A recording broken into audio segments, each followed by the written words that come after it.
Nos últimos dias, os institutos de pesquisa estão fazendo ajustes nos números, porque não existe nenhuma possibilidade de negar a onda verde e amarela. Muitos de nós, eu não vou tipificar, mas muitos de nós pensamos, avaliamos, conjecturamos sobre o 7 de setembro e o que ele representaria. Afinal de contas, para que serviu? O 7 de setembro serviu para mostrar aos opositores do Brasil, aos inimigos do Brasil, aos canalhas que querem a destruição do Brasil, serviu para mostrar que os brasileiros continuavam em uníssono ao lado e apoiando o presidente Bolsonaro. Mas era uma situação clara e concreta. Quantos milhões foram às ruas? 30, 40? Esse era o retrato. Esse era o retrato mais claro, mais vivo, mais verdadeiro de tudo o que se queria. E quando nós olhamos, e quando nós observamos, e quando nós resgatamos que, logo depois, no dia 8, o próprio Le Monde, lá de Paris, que é um jornal de esquerda do Partido Comunista, num dos seus artigos disse claramente: talvez tenhamos considerado Bolsonaro morto antes do tempo, morto politicamente, digamos assim. E essa percepção dessa identificação dos brasileiros com o Bolsonaro, que sem nenhuma razão mais forte foram milhões às ruas no 7 de setembro, esse sentimento, essa percepção, essa realidade, tudo isso continuou latente e vivo. E isso tudo deixou a esquerda surfando nos números das pesquisas das intenções de voto, sem encontrar correlação. Olha só, sem ter nenhuma correlação com o mundo real, porque o líder das pesquisas não pode sair na rua.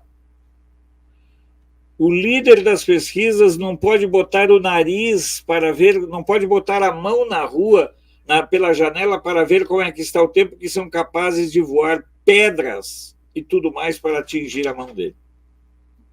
Esse líder das pesquisas, com quase 215% das intenções de voto e uma fidelidade de votação superior a 170%, esse crápula que não pode andar na rua, que se esconde, que se esgueira como alguém podre, doente, fedendo pelas ruas, esse ser abjeto que fica vagando no subterrâneo, se reunindo com figuras como Aziz, como Randolph, como ministros da Suprema Corte, como tantos outros. Então nós vamos observar claramente que ele sabe, a esquerda como um todo sabe, que não há nenhuma possibilidade concreta, real e verdadeira desse pústula ser presidente da República. E isso é tão verdade, isso é tão real, que ele próprio se esconde. Ele se reúne com banqueiros para acertar. O Lula só está se reunindo com a corja e com os que odeiam o Brasil. Se reúne com banqueiros e é financiado pelo Itaú para que o PIX volte a ser, que o PIX seja taxado nos mesmos patamares que era antigamente TED, transferência bancária. Vocês têm ideia de quanto dinheiro o sistema financeiro deixou de faturar? A estimativa é que o sistema financeiro nacional deixou de faturar em 2021 o equivalente a 20 bilhões de reais. Foi dinheiro que ficou nas mãos do povo e não foi para as mãos dos canalhas. Quando você faz um Pix para o Canal de Brasília de R$5, esses R$5 chegam no Canal de Brasília. Se fosse antes, você pagaria uma taxa, você pagaria algo para os bancos. E o PT, e o Lula, e a esquerda querem taxar o Pix para garantir dinheiro aos bancos. O Lula já se reuniu com o MST, garantindo que não haverá mais restrições e nem repressão a invasões nas fazendas. E que ele irá desarmar as pessoas que têm armas. O Lula esteve reunido com o Boulos do MTST e eles estudam aplicar no Brasil a mesma iniciativa que o Boric irá implementar no Chile, qual seja, se você tem 2 imóveis no seu CPF e um só estiver sendo usado por você, o segundo será ocupado por famílias indicadas pelo MTST sem cobrança, sem pagamento de aluguel. Só vai votar no Lula, só vai votar nessa cambada quem for estúpido demais e quem simplesmente não tiver vergonha na cara. Apoiar o larápio, apoiar essas iniciativas de destruição, essa ideia sórdida de submeter o exército às determinações do partido. O Lula fala isso claramente num vídeo. De submeter a educação nacional aos ditames de um partido, submeter as igrejas brasileiras aos ditames de um partido, como já acontece na China. Nós estamos falando de algo real, não é faz de conta. Nós estamos falando de algo previsível e que ele está avisando. Teve aí a Cátia Abreu apresentando um projeto de lei autorizando, veja bem, autorizando que empresas estrangeiras, independente de quem seja a sua controladora, adquiram até 25% do território nacional. Se for uma empresa chinesa, é o governo chinês. Então, observem que nós estamos vivendo uma realidade cruel, nós estamos vivendo um quadro que só depende de nós para evitar que esse quadro se concretize.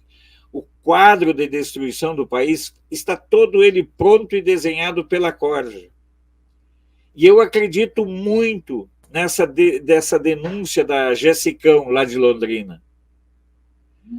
Quando ela diz que o Kim já tinha um acordo com o PT, em caso de vitória do Nove Dedos, em controlar o Ministério das Comunicações. Porque é assim que o verme está fazendo. Ele está negociando, inclusive, as vagas de ministros do STF, com advogados claramente identificados com facções criminosas. Observem que o nível daquilo tudo que nós tememos é claramente posto diante dos nossos olhos. A onda verde-amarela assusta a esquerda. A onda verde-amarela faz com que a esquerda entre em pânico. E vocês observem que quanto mais